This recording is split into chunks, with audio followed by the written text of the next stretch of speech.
divulgou a tabela detalhada do Paulistão. A gente vai mostrar agora a primeira rodada do campeonato. Vamos lá, então. Ó, o estadual começa com o Bragantino encarando o atual vice-campeão Água Santa no dia 20 de janeiro, às 5h15 da tarde. No mesmo dia, tem Botafogo de Ribeirão Preto e Santos, São Paulo e Santo André e também Ponte Preta e Mirassol. No domingo, às 4 da tarde, o atual campeão Palmeiras visita o Novo Horizontino. Tem ainda São Bernardo contra o Ituano, Inter de Limeira contra a Portuguesa e também o Corinthians recebendo o Guarani. Essa, então, é a primeira rodada ali, mas também vamos dar uma primeira olhada ali também nos clássicos do Paulistão, porque, né? É o que a gente quer ver ali também, né? Mas também o Palmeiras pega o Novo Horizontino. Novo Horizonte. Mas é a primeira rodada. Mas esses meninos estão tudo a 1.000 graus, milhão já. O que me chama a atenção nisso que a Marina mostrou agora é de que o Campeonato Brasileiro acabou dia 6, então os caras têm que ter 30 dias obrigatoriamente de férias, voltam dia 6. Na primeira semana é aquela coisa mais física, né? Os trabalhos físicos, depois com bola, mas no dia 20 já tem jogo. Mas não pode ficar perdendo ponto. Então, né? É uma pré-temporada curtíssima. O campeonato é muito rápido. Curtíssima, uma pré-temporada de 2 semanas. Então, assim, os caras vão ter que... Corinthians pega o Guarani. Sim. Vai São ser... Paulo, Santo André. Teremos, eu acho que, problemas para os times principais times aí, Sim. os times grandes, porque os caras vão ter 2 semanas. Primeira rodada, muito jogador ainda vai estar recondicionamento físico ali e tal. E calorão, né? Calorão, ainda mais no interior de São Paulo aqui tá. Mas e calor, né? abafado, muito abafado. Mas vamos falar dos clássicos também, então, que a gente separou aqui. O primeiro duelo entre rivais vai ser no dia 28 de janeiro, com Palmeiras contra o Santos. 2 dias depois, o Corinthians recebe o São Paulo. O clássico seguinte vai ser entre Santos e Corinthians e tem ainda São Paulo e Santos. No dia 18 de fevereiro, o Palmeiras recebe o Corinthians e o último clássico vai ser entre São Paulo e Palmeiras. Recheado de clássico aí, hein? Recheado de clássico. Vamos lá. O Santos Palmeiras, já pega pedrada direto, Palmeiras, né? 2 cada um faz 3 clássicos. Palmeiras, 2 em casa e 1 fora. Corinthians, 2 fora e 1 em casa. Olha o Corinthians aí, uma situação pior. São Paulo 2 em casa e 1 fora. 2 em casa e 1 fora. Santos, 1 em casa, 2 fora. 1 em casa e 2 fora. Palmeiras se deu bem nessa, hein? Sim. E o Santos complicado, hein? Eu só já tem que achar um entrosamento aí o mais rápido possível. O Carille vai ter muito trabalho aí para montar essa equipe do Santos logo no início. Mas eu acho que o problema do Santos e do Corinthians nesse quesito é o mesmo, não é? Sim. Porque eles vão partir do zero. O Corinthians, então, está trazendo uns jogadores aí que não sabem nem o que é o futebol brasileiro. Assim, mas já aproveitando que você está falando disso, vamos falar de Corinthians, então, que a gente tem muita coisa ao pegar a som lista do aqui. Corinthians. Pega a lista, Salazar, tem muita coisa. Mas antes, vamos começar falando do Moscardo, né? Que a gente falou ontem aqui no programa. Eu quero saber, tem alguma novidade do Moscardo? A única novidade é que o Corinthians liberou o jogador. Agora ele está literalmente liberado para viajar, fazer ali os exames médicos com o pessoal do PSG, assinar o contrato. O contratinho do Moscardo será de 5 anos com o PSG. O Corinthians vai receber 20 milhões de euros, sem contar a parte de bonificação, que pode chegar caso ele atinja algumas metas. Então, são 20 milhões de euros parcelados em 3 vezes. Serão 3 parcelas iguais, que serão quitadas em 18 meses. A primeira agora no começo de 24, a segunda no fim de 24, a terceira na metade de 25. E é isso, fim do ciclo de Moscardo. Você que está lá, Sala, essa venda do Moscardo é por causa de dinheiro? Também. O que foi passado para mim que era esse o problema. Então, é um combo de problema aí. O Corinthians precisa de dinheiro, essa venda é uma venda que vai desafogar. Para você ter uma ideia, a venda do Murilo, mais de 30 milhões de reais, o Duílio pediu o adiantamento desse valor. Ele pediu o adiantamento desse valor para poder pagar alguns salários e direitos de imagem e tudo mais. Então, cair 20 milhões de euros em 18 meses, a gente está falando de mais de 100 milhões de reais. Para um clube como o Corinthians, vai ajudar demais. Eu sou contra, é um jogador. Mas peraí, antes de você dizer que é contra, teve uma reunião do Augusto Melo com o Rubão, com o Moscardo, e o que foi passado nessa reunião, nessa tentativa de segurar, o jogador virou para eles e disse: meu ciclo no Corinthians acabou. Não, eu não concordo com isso. Também não creio. 18 anos. Não creio que o Moscardo. Nós estávamos comentando no início do programa. foi o terceiro reserva na Copinha. Começou agora no profissional. Um ano brilhante do jogador. Eu creio que é um jogador que possivelmente, se fica mais um ano, você vende o dobro. Você vende o dobro. E é um jogador que é para a Europa. Tem qualidade para a Europa. tem. Então você vê que ele sobressaiu, mesmo o Corinthians Não era um risco segurá-lo, você acha? Não era um risco segurá-lo. Pô, não é, porque você, com um jogador desse, você vende o dobro depois. Você vende o dobro depois. O Duílio recusou uma proposta de 21 milhões do Chelsea. 21 milhões de euros. Vendo? Então, recusou essa proposta. Fica recusando, O Augusto recusando. aqui pra gente no Mesa Redonda disse que concordava com o Duílio, queria vender por 40 e tal, só que agora eles alegam que algumas pessoas dizem que chegaram os boletos pro Augusto, para ele perceber que precisava de dinheiro. Segundo ponto, a multa rescisória dele para o Brasil é de 90 milhões de reais. Mas você sabe o Augusto entende que a multa era perigosa, acabaram tendo que liberar o jogador. Essa sua fala me preocupa. Mas isso é informação, não é nem opinião essa sua minha. fala me preocupa, porque nem começamos o ano e já estamos precisando de dinheiro. Então meu amigo. como que vai fazer uma equipe para lutar contra os grandes? Mas você não sabe que a situação do financeiro do Corinthians é essa? Novidade? Novidade? Para mim, é eu novidade. tava pensando, tô com outra visão. E eu quero reforçar aqui, a diretoria tem passado a informação de que na tentativa de segurar o Moscardo foi passado isso, que o jogador virou e disse: o meu ciclo aqui se encerrou, minha cabeça tá lá. Não, meu ciclo se encerrou nada. Mas assim... Eu quando voltei do empréstimo do Novo Horizontino, o Vicente Matheus falou: se você não assinar, você vai ficar sentado aí, não vou te emprestar, não vou te vender, você fica treinando aí. E o Moscardo, além de, para mim, não ter um caráter de que fosse fazer isso, né? É um jogador que, não vai me atender, então eu não vou jogar, vou fazer birra, não treino direito.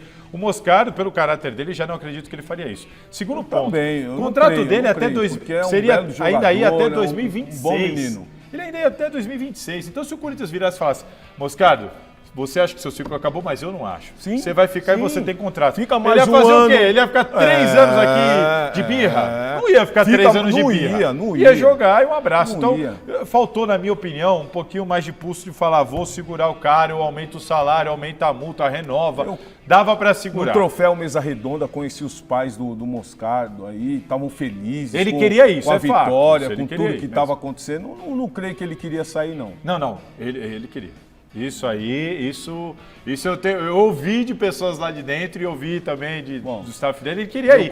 Só que eu tô com você, se eu sou Corinthians, meu amigo, eu também. Como disse o nosso diretor, que é uma lancha, ele falou: eu quero uma lancha, mas não tenho. Outra coisa, na realidade... Eu quero, mas assim, tem coisa que você precisa deixar os bons. Você precisa deixar os bons e reforçar com melhores.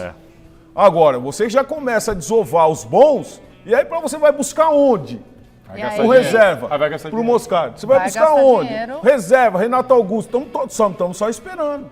E, inclusive, era isso que eu queria perguntar para o Salazar também sobre os outros reforços, né? Como que o Corinthians está se movimentando, né? Está dando uma atenção especial aí para o mercado no exterior. Augusto Melo viajou aqui pela América Latina, né? A gente percebe claramente que há uma intenção, um gosto do Augusto Melo por jogadores sul-americanos, aqui que não brasileiros, né? Ele tem esse gosto.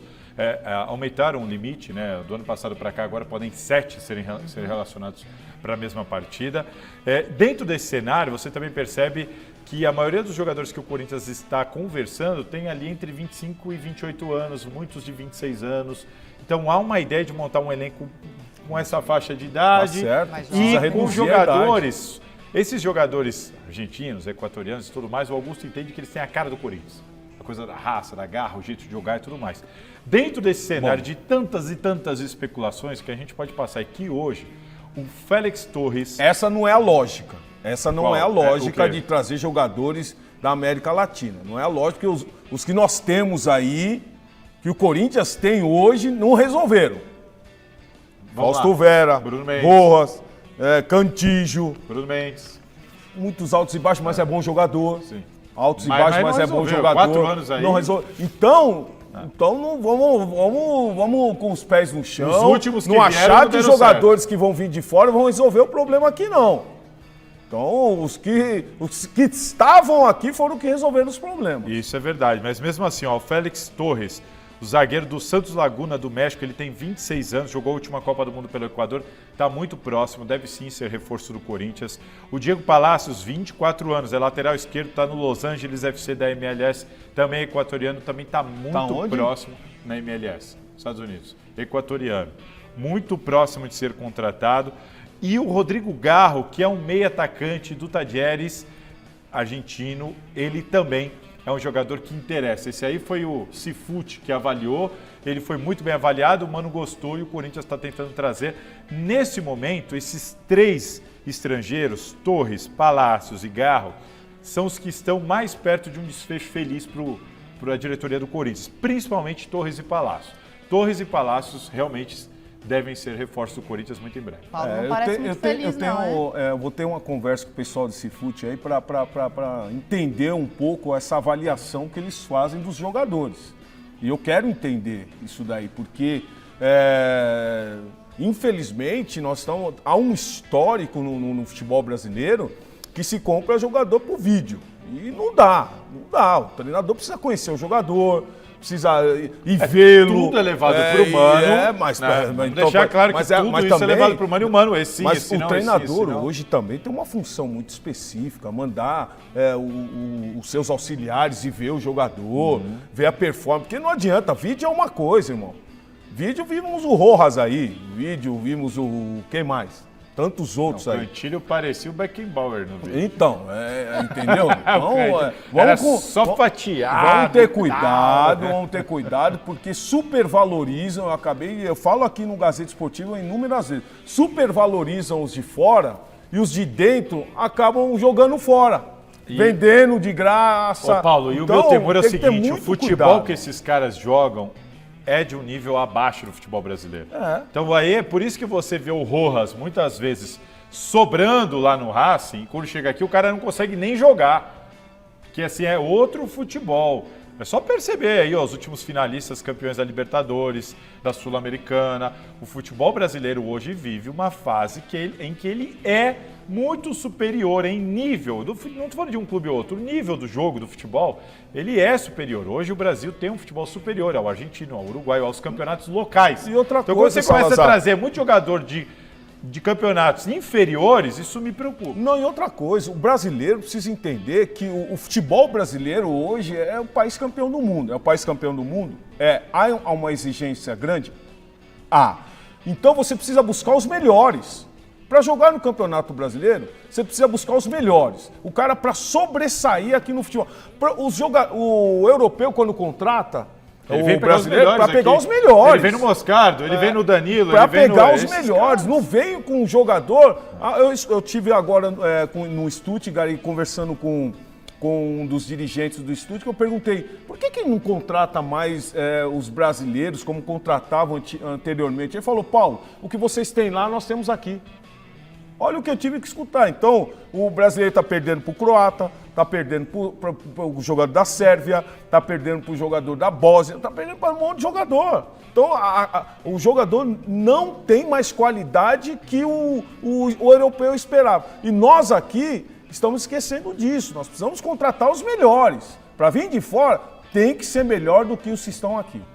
E aí, então, Salazar, já que estamos falando dos de fora e dos de dentro, quero saber de conversa, uma possível troca entre Corinthians e Flamengo. Existe mesmo isso aí ou não? Bom, agora são brasileiros, hein? Vamos ver se agora você aprova.